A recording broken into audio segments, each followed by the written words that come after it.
And next, I going to start with our multi-pass compositing for concept art. So yeah, basically, as you can see, I separate my render into a one with the lighting, another with the well, with our night scene with a lot of mimic lighting, which is the lighting we did, and also I separate the another render which just with ambient skyline, and also I had rendered this kind of ID pass for helping us to select a lot of item in the scene.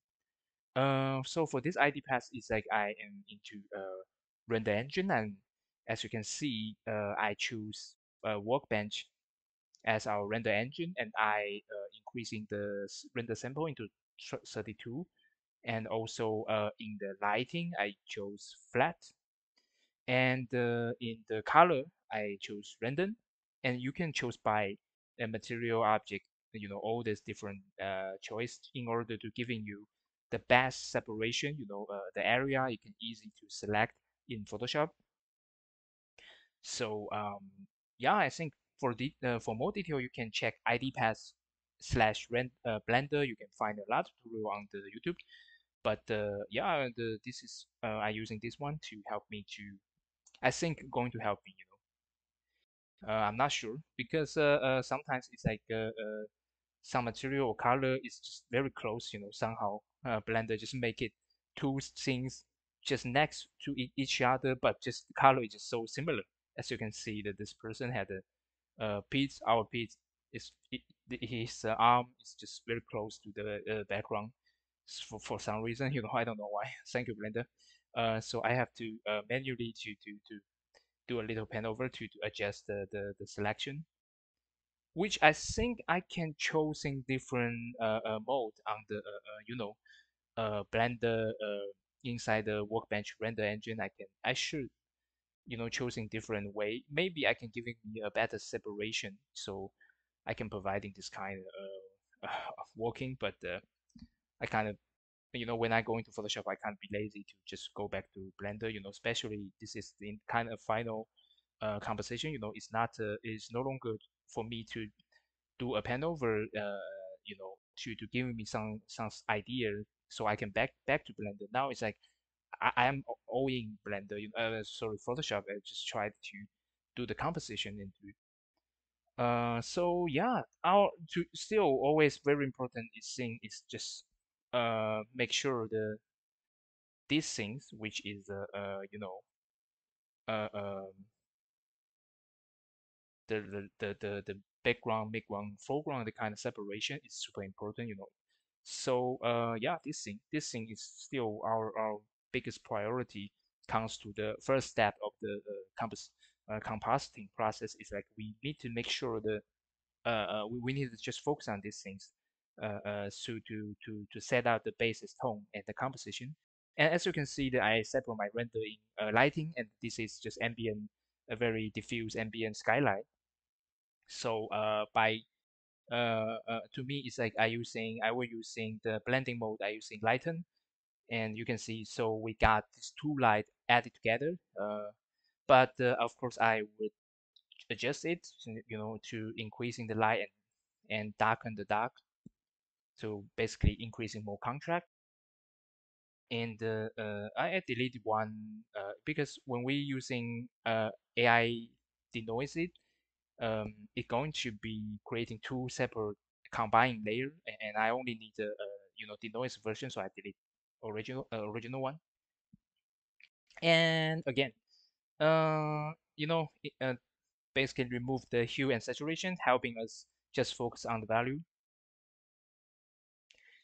Yeah, mispass, our biggest ally, and now this we're going to use it is to giving us idea, not just using it for conversation, but giving us idea about it. Is this thing got some kind of clear separation, and this separation can serve our composition. So to me, I think this is pretty good, but I think maybe there's one thing that I haven't talked about too much, which is like and I should talk about before, but oh, sorry. It's like okay, right now, as you may notice, like we start from Master Roland's work, and the first one, the daylight one, is very much close to that, and well, not very much close, but at least you can get a feeling like how we evolving our composition from the masterpiece. But now it's like we got kind of different things, right? We got some horizontal, some kind of bridge, ceiling stuff on the top of our composition. Like, but okay, like, okay, that's cool, but like, why I'm doing this, right? What's the reason? So right now, I just wanted to do a little demonstrate about what I'm doing. So yeah, as you can see, when we have this framing, so in the background, or you can say close to the foreground, and now I'm repeat again, and I just lighting a little bit so help you can see better. And now we repeat even again. Oh, and as you can see, this kind of repetition is exactly similar to what I did in the beginning. I repetition the colon, the pillar, the Greek or Roman pillar or colon a third time, creating this kind of linear perspective illusion, which is our brain will automatically translating those information into some kind of a linear perspective. So right now I'm doing exactly the same thing, but just using different approach, which is repeating this framing third time. And this is basically the button logic, or you can say the design principle that I follow. I think if I when I simplified my solution into this way, I think it's a lot clear, and also not just clear for for you, and I think it's very clear for me because I need to keep in mind that this is really the backbone, the foundation for my conversation. I need to be always aware, like I need increasing this feeling when I do everything. The composition later on, of course, I'm going to adding fog and everything. Make it more diversity, more dynamic, more die something something. But anyway, no matter what I'm doing, is I always need to keep in mind that's the biggest is and most the important thing in order to creating a good composition. Um, yeah, I think next what I'm trying to do is uh, to using the mismatch to generating the solution selection area, by go to the channel and the right click RGB. And we can get a selection area that just coming from the mismatch, and I'm going to using this to creating our curvature tool, and I reverse it, and well, Ctrl plus I to reverse it, and now we got the foreground. I will show you what's the area that we got. This red color. This, as you can see, not just this is a very nature selection area. Not just with foreground, but it's got a nice gradient from foreground to the midground. And this is what we need. And I'm using this to darken our foreground because as you can see that we want to do our foreground to be dark. It can like exactly like previous I tried do. And also I changing out my blending mode into lumicity. So because I only wanted this covered smart curvature to influence our um, value, not color and the hue. But of course, right now the seems to be is to me is the saturation is too high. So I going to using another adjustment layer to help me to reduce the saturation. And the reason of well, this this is also another pretty complicated topic because it's related to when you're changing the value of the RGB, and you're going to not just influence the value, also because it at certain value your color, your hue and saturation going to be also influenced, but that's really complicated, and I don't even figure it out very much myself. So I'm not gonna pursuing further to talk about this topic for now. You can check a lot of good tutorial. I think Lingren he got a really got good tutorial, but also it's also very complicated thing. And yeah, I using this separate color adjustment layer to reduce the hue and reduce the saturation because well, I don't want to be too bright, but I am using another mask to bring back our lantern, our street lamp. And yeah, I using normal map to choosing the facing the top, the horizontal plane, and the color is blue. So I go to blue channel to right click it, and I gather our solution.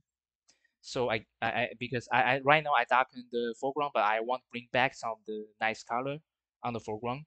So yeah, I using this selection to try to bring back some of the lighting, because I wanted to bring back the kind of feeling the lantern and dropping the lighting on the top, on the the surface, the facing the top. Oh, and now I start to using beams path to with blending mode called lighten to simulating atmosphere perspective. And yeah, the to me the this it is cool to see the changing of the light, but most important thing still is to make sure we got a nice gradient between foreground, midground, background, and also got nice grouping. And yeah, I guess right now I tried to do remove the back. I tried to remove the background, the which is the nothing there, the stuff, and I tried to do creating a proper value and lighting, and creating some gradient. And at this point, I haven't, I don't have a clear idea about what to do because I kind of just I feel like this should be should be I cannot go wrong, right? It is just some settle things, but I still spend some time to do it, and I wasn't too sure, at this point I kind of didn't think about a lot. I just tweak here and there to make sure the value looks okay. And yeah, of course I want our point of interest, the circle, this literally a point stop to be very and I go to the mispass and I adding some color for our mispass. As you can see, that I choosing the color blending mode because I only want the color balance adjustment layer to be only influence our color, not to influence our value. And yeah, as you can see, the background is kind of too the, the value is too similar. It is too bright. I wanted to our background also can separate into its own uh, background, midground, foreground, which is I want it to be darkened a little bit. As you can see, FX similar to this. Because right now I just feel like it's just too bright, and I feel like I want to bring back some of the gradients, to adjustment the proportion of the color. Sorry, not color, the proportion of the value. But actually, value is part of the color. So, but man, like it's just so complicated. It's just very difficult to talk about this idea with verbally to talk about this. So sorry again.